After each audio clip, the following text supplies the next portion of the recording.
હાય મિત્રો, આજે હું લઈને આવી ગયો છું એક આપણે માઇક વિશેનું કે આપણે જે ઘણા બધાની એવી પ્રોબ્લેમ છે કે માઇક આપણે નથી હોતા તો બહારથી પવન આવે વિડીયો બનાવતી વખતે, શોર્ટ વિડીયો બનાવતા હોય, લોંગ વિડીયો બનાવતા હોય કે બાઇક ઉપર જતા હોય ત્યારે વિડીયો બનાવતા હોય તો આપણે તકલીફ પડે છે. તો એના માટે હું લઈને આવી ગયો છું આ ગ્રેનેરોના માઇક જે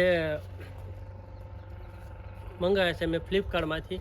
લગભગ તો આ માઇક એ 1800થી 2000ની રેન્જ સુધીમાં આવી જાય છે. તો આ માઇકનું આપણે જોઈ લઈએ મિત્રો. કંઈક આ ટાઈપના કંઈક માઇક આવે છે.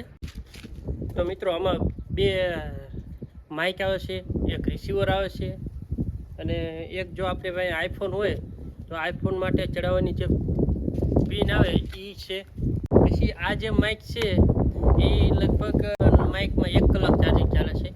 ચાર્જિંગ થવામાં 2 કલાકનો ટાઈમ રહેશે.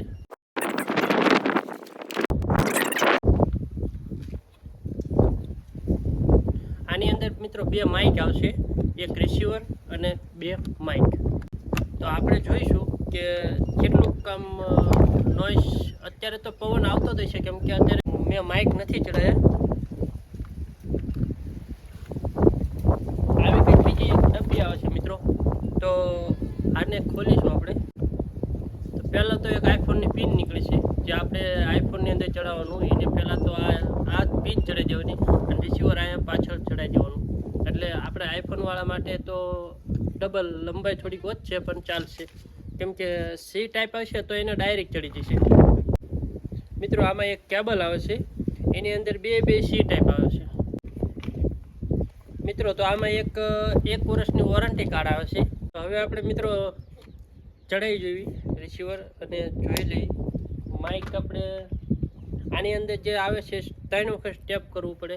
કે પહેલી વખત જ્યારે ચાલુ કરી ત્યારે નોઈસ એટલો ને એટલો જ આવશે અને જ્યારે એક પોઈન્ટ ચડાવશું તો તમને ખબર પડી જ જશે કે નોઈસમાં કેટલો ફેર પડે છે.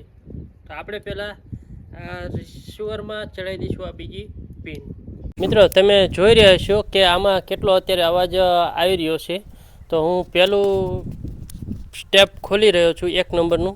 તો આમાં એક વખત તમે દબાવશો એટલે એક વખત લાઇટ લબક થઈને થશે, લીલા કલરની લાઇટ થાય છે.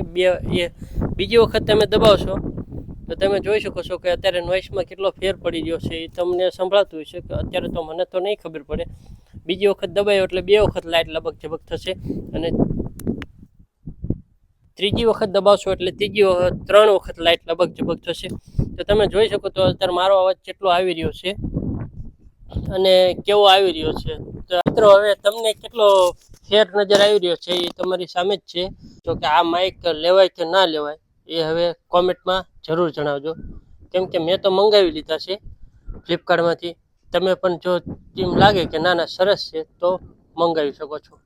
અહીંયા મિત્રો પવન અત્યારે એટલો બધો છે ને કે આમ ઘણો બધો, એમ કે કહી ન શકાય કે આમ બહુ સારો પવન આવી રહ્યો છે. એટલે આ માઇક કેટલા કામ આપી રહ્યા છે તમે જોઈ શકો છો. તો હવે આ માઇક વિશે આપણે જોઈ નીચે જવી કે કેટલું લંબાઈ આપણને આપે છે. કદાચ આપણે વિડીયો બનાવતા હોય તો દૂરથી કેટલું કે આમ કેટલા મીટર સુધીનું આપણે જઈ શકીએ છીએ દૂર. જોઈએ ચલો મિત્રો. હવે હું આવી જશું 5 ફૂટ દૂર અને હજી હું થોડોક દૂર જઈ રહ્યો છું. જોઈએ કેટલે ત્યાં સુધી અવાજ આવી રહ્યો છે તમને જોઈ શકો છો તમે. જો અત્યારે પવન કેટલો છે અહીંયા અને આ અત્યારે ચાલે છે એ નોઈસ આપણે 3જા લેવલમાં ચાલે છે. જેમ જેમ આપણે એમ થાય કે પવનને વધારે છે તો આપણે જેટલા લેવલ ઉપર ચલાવવું એ આપણે એમ થાય કે પહેલાં ચેક કરી લેવું અને પહેલા લેવલ, બીજા લેવલ, 3જા લેવલ. તો એવી રીતના મિત્રો અવાજમાં પવનમાં ફેર પડતો રહેશે. તો મિત્રો આપણે જ્યારે માઇક લઈ ત્યારે આ વસ્તુ કરવું કે કયા લેવલ ઉપર આપણે પહેલાં રાખવું માઇક.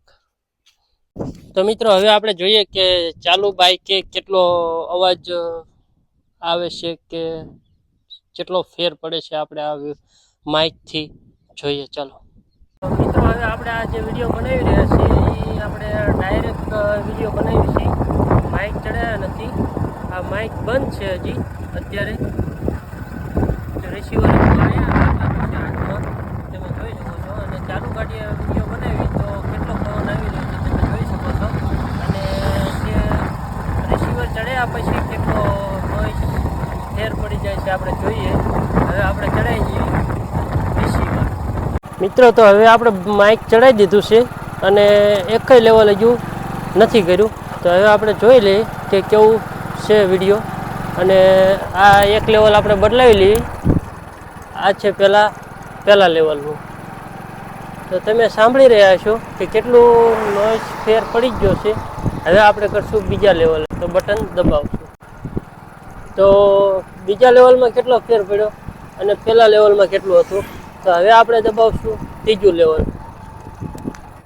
તમે જોઈ શકો છો તો કેટલો ફેર છે. અને આ ચાલુ બાઇકે છું જોઈ શકો છો. તો મારી પાસે જે માઇક છે એ ગ્રેનારો J13 ના છે. અને તમને કેવા લાગ્યા માઇક તો એ મને જરૂર કોમેન્ટમાં કહેજો.